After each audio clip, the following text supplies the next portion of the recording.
एक छोटा सा शेर का बच्चा, जिस एक सुनहरे जंगल के दिल में, जहां सूरज की रोशनी पेड़ों के बीच नाचती थी, वहां रहता था एक छोटा सा शेर का बच्चा, जिसका नाम था बबलू।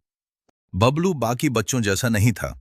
जब दूसरे शावक दहाड़ना और शिकार करना सीखते थे, तब वो जंगल को समझने की कोशिश करता था। वो अक्सर पूछता, पत्ते नीचे क्यों गिरते हैं? नदी कहाँ जाती है? क्या तारे सुबह सो जाते हैं? दूसरे जानवर मुस्कुराकर कहते, तुम बहुत ज्यादा सोचते हो छोटे। एक सुबह, जब चारों तरफ हल्की धुंध छाई हुई थी, बबलू को एक अजीब सी आवाज सुनाई दी। मदद करो, मदद करो। बबलू उस आवाज के पीछे पीछे जंगल के और गहरे हिस्से में चला गया, जहां वो पहले कभी नहीं गया था। बबलू रुक गया। उसने धीरे से पूछा, कौन है वहां?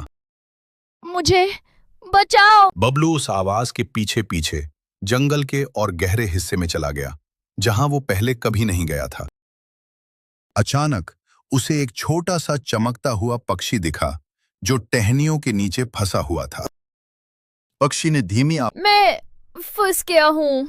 बबलू को अपनी माँ की बात याद आई, जंगल के अंदर बहुत दूर मत जाना। लेकिन किसी को मदद की जरूरत थी। बबलू बोला, मैं तुम्हारी मदद करूंगा। उसने पूरी ताकत लगाकर भारी टहनियों को धक्का देना शुरू किया।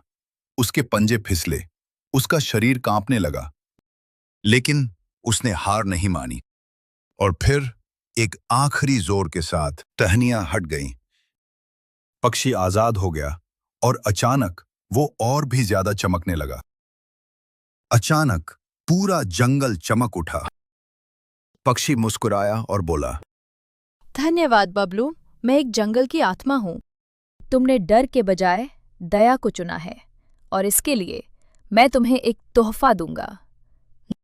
उस दिन के बाद बबलू जंगल का सच्चा दोस्त बन गया। अब बबलू पेड़ों की फुसफुसाहट सुन सकता था, हवा का गीत सुन सकता था, और नदी की कहानियां भी।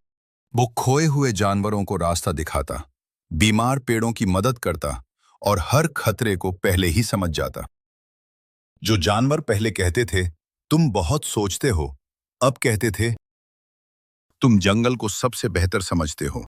एक रात जब बबलू तारों को देख रहा था, उसे आखिर समझ आ गया, अलग होना कमजोरी नहीं है, बल्कि यही उसकी सबसे बड़ी ताकत है।